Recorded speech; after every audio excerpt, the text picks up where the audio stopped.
Hostiles is directed by Scott Cooper and stars Christian Bale, Roy Cochran, Wes Studi, and Rosamund Pike. And this is the story of a that takes place in the Old West in 1892, I believe. Yeah. And this deals with Christian Bale's character, who's a U.S. cavalry officer who has to escort.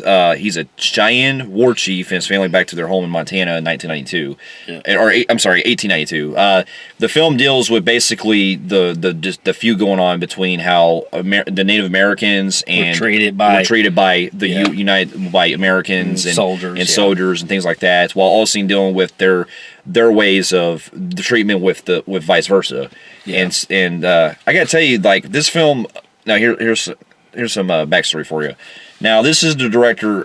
Director Scott Cooper is a director who's been known for making other films that are drama pieces, such as he started out with a movie called Crazy Heart with Jeff Bridges. And then he also did Out of the Furnace, which also starred Christian Bale, which I really enjoyed. And then he did Black Mass, which came out in 2015 with Johnny Depp. And this movie I was actually really looking forward to a lot because I like the fact that we're getting Westerns more often. I do too. And seeing that we're getting more of them coming back, so to speak, it always makes me, glad to see that genre is still going on. Yeah, and I think the genre is still strong today. I love it. I enjoy it. And I know that I think every Western brings great atmosphere, great landscape, visual effects. Yeah. Like the cinematography stunning. Yeah. Like, with the landscape, which this film was, by the way.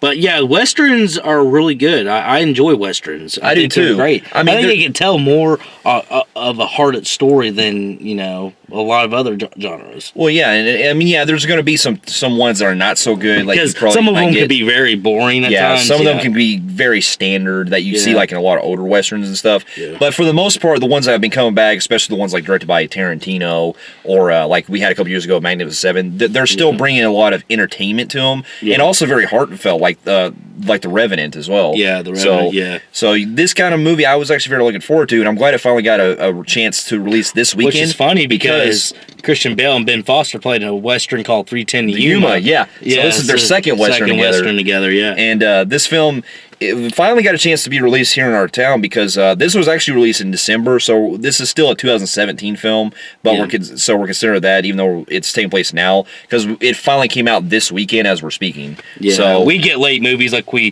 kind of explain that in The Shape of Water, why we get movies late like that. So that was unfortunately another film we got late. Yeah. But I'm glad we got a chance to finally watch it because I will say that while I did enjoy this film, I will say I was a bit underwhelmed with it, but I still liked it. It's like one of those films that are we'll tell you why it got underwhelmed, but it's still a great film. This is a film that really it relies more on message than what people think it does. Now, here's where I get my pros. You got Christian Bale. Everybody's performance is great. It's fantastic in this film. Everyone, including not only just Christian Bale, but also Rosamund Pike as well. Yes, Rory Cochran. Ben Foster as well is also in this. Is pretty good. And he's an underrated actor, by the way. I do want to talk about him for a second.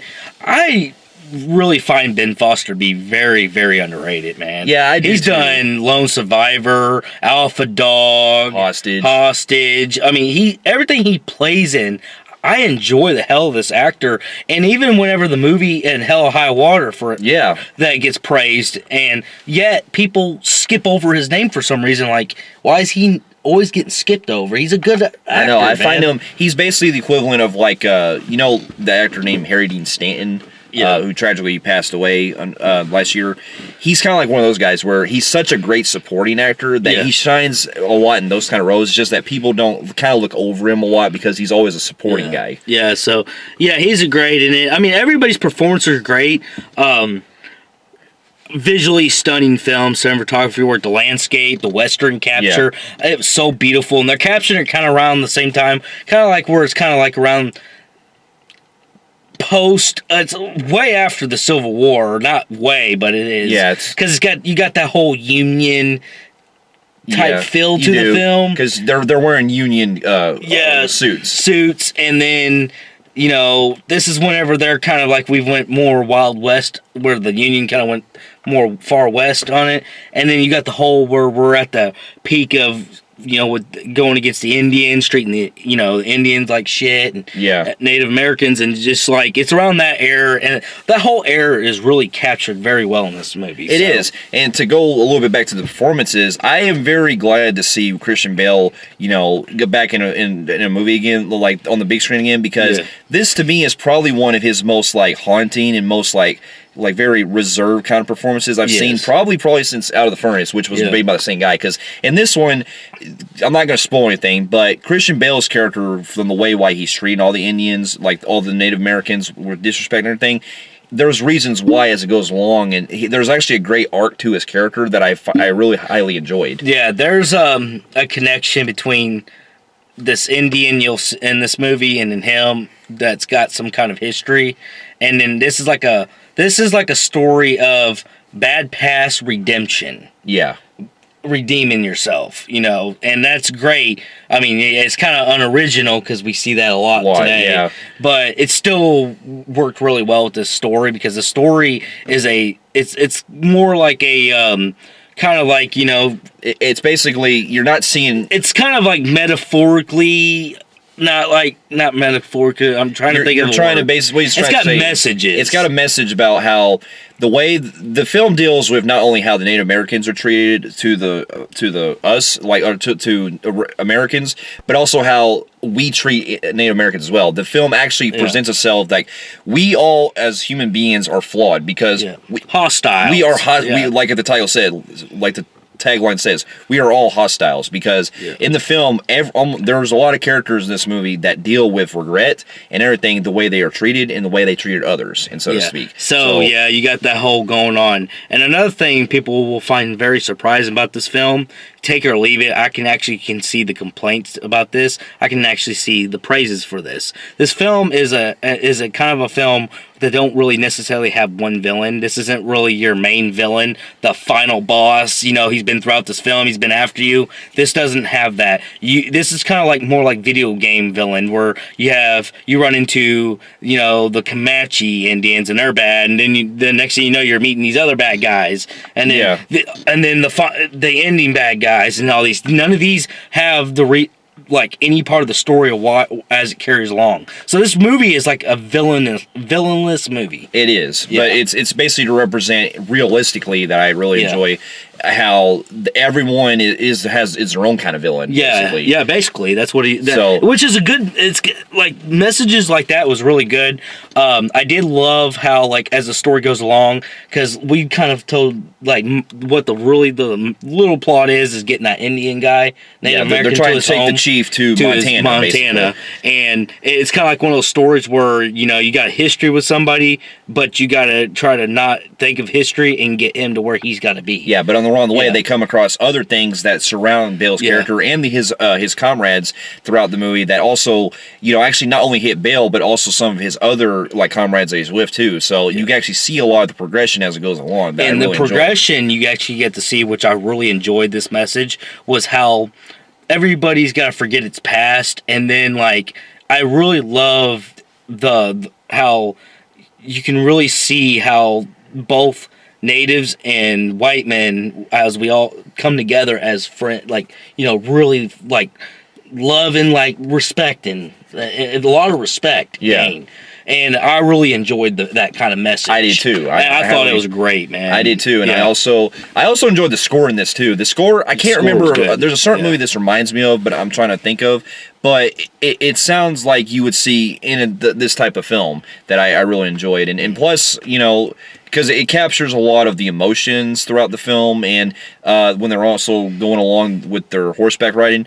And I gotta admit, there's actually part in this movie that actually kind of made me feel emotional because of the stuff that everyone goes through in this. It's just very heartwarming. It can be very kind of depressing, but it also makes you understand why all this is happening. Yes, and a lot of this happened. Yeah, and there's also, and I gotta tell you too, to give them other praises, this film gets pretty fucking brutal. Yeah, this movie, I was about to say that it gets into very brutality, that shit that I was like, whoa. They go out of this way with. Now, we won't spoil anything, but basically at the beginning of the film, you see some shit that you probably don't see quite as often, too much, that they actually took a lot of risks with, that I actually was like, whoa. And what I mean by brutality, there's actually something that happens. I'm not going to say what it was, but if you've seen Bone Tomahawk, it's kind of like brutality like that. I'm like, whoa! I can expect something from Bone Tomahawk because that's something that just that goes under grade and all that stuff. But damn, that was pretty graphic for a theoretical film. Exactly. And we're getting a lot of that. Where I'll talk to you about it after the review. I'll bring this up. But anyways, yeah.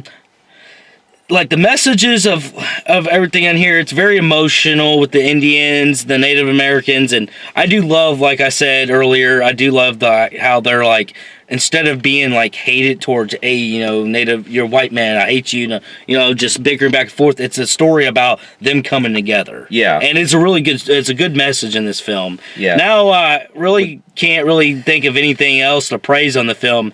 Here's where I get to my cons. Like we said, this film is really good, but here's what really fucking kills this film. This is the most drawn out pacing. Ridiculously, the pacing is atrocious in this film. I'll be honest with you. And I'm not talking about just the pacing is, it's got a minor con, the pacing's a little bad here and there. No, this movie's got a major pacing problem. Yeah, it had the same thing for me because throughout the entire film, they're going through a lot, having to take having to take the war chief and his family to Montana. Okay, we get how the movie's supposed to move at a slow pace in that regard. However, there are a lot of scenes where it seems like they're kind of rinse and repeat, where they'll be on their way with the horseback riding and on their horses riding around, and then every now and then they'll stop in camp. Now a lot of these camp scenes would be like rinse and repeat a lot. It'd be now there are some of these sequences that do work a lot, especially when you're trying to understand some of the characters' motives and their backstories and stuff. Yeah. But a lot of it seemed like a couple times it felt unnecessary at times because it's pointless dialogue. Well, there's points where they're kind of just looking at each other, like there's you just hear the violins playing in the background, and it's just like overly drawn for like 2, 3, 4 minutes. I get what the movie's trying to establish with the way things unfold later, but I felt like they kind of overdid it in some parts. The director is known for that. We were talking about that, where he's known for really doing long scenes, and he doesn't really edit them out. What he should be. Yeah, because if you ever seen Out of the Furnace, a little bit of I'd say Out of the Furnace and Black Mass, he had that same problem where he would have scenes that would go on for a while, where they're kind of doing focusing in on the characters for a while, holding their place, and then he would cut. He did that a lot with Black Mass, and there were a lot of points where it seems like he would draw out his characters way too long. Yeah. So it seems like he kind of trimmed it down more, because the movie, I felt, didn't need to be 2 hours and 10 minutes. No, this movie, the pacing is so bad in this film, even though it's a weird film to talk about, because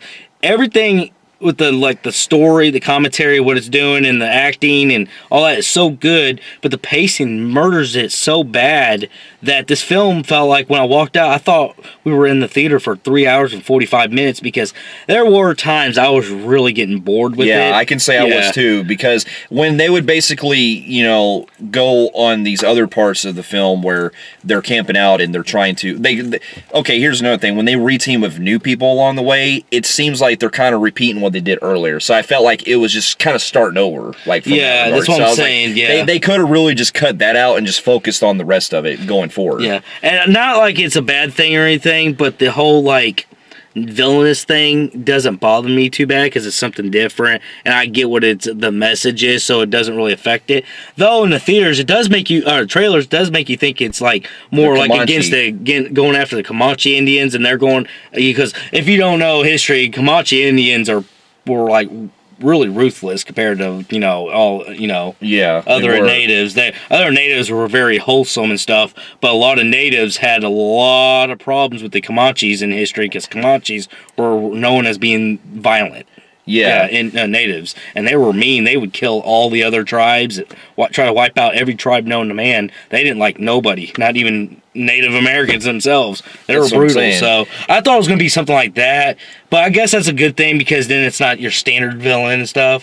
But at the time, I was thinking, oh God, this is going to be a good movie, because it's going to be brutal about those Comanche Indians going after them. Yeah, I thought that's what it was going to be about, and then them fighting them on the way to Montana.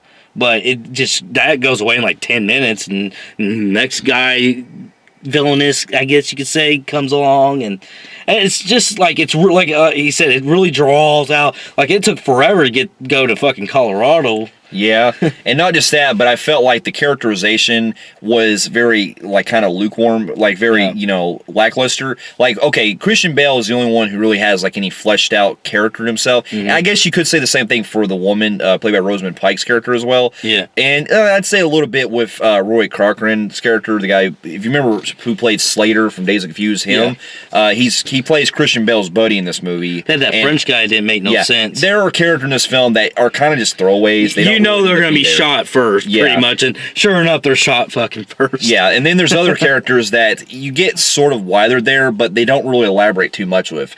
Yeah. That's kind of the same problem I had this director do with the other movie like Black Mass, is that he doesn't really give much characterization with some of the supporting characters. Like Ben Foster, I like the type of character he is. I loved his cast, his acting.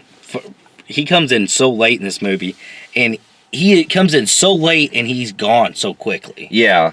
I just felt like... You have shit like that happen, and it's kind of making you like, man... Yeah, no, I felt like we were missing something, because there is something really great about his character that I enjoy. However, with that being said, they don't spend enough time with it. It's very short-lived. So it seems like these were just more like skits, so to speak. It does it does feel kind of skittish type plot. Yeah. And not only that, I think a little bit with the whole drama and the dialogue and pretty much how boring it is, I think it was kind of like paying homage to those really classical Western movies for old people, because we were in the theaters, surprisingly, it was so packed. Yeah, we were looking at it at the very bottom of the screen. Yeah, we had to sit up front, but walking out, you could see the demographic was really older people. Yeah, so it's something my dad would definitely enjoy, because my dad loves Westerns. He would definitely like this one. So, but with that being said, those were like my major issues with the film was the fact that, unfortunately, the pacing is so bad in a lot of the parts of this movie. It really docked a lot of points off this, even though it still has a high score because it was so good. So, with that being said, I still liked the film, but it definitely was underwhelming, at least at best. But I'm still good. I'm still glad that I got to see another Western film again. Yeah. So with that being said, I'm going to give the Hostiles a 7.5 out of 10. I'm going to go 7 out of 10. Fair enough. Well, for those of you who have also seen Hostiles, let us know in the comments of what you thought about it as well. And if you like what you see here, you can feel free to check out some of our other reviews on our channel and our website at filmfreaks.com. And we'll be seeing you in our next review. We'll see you later. Later.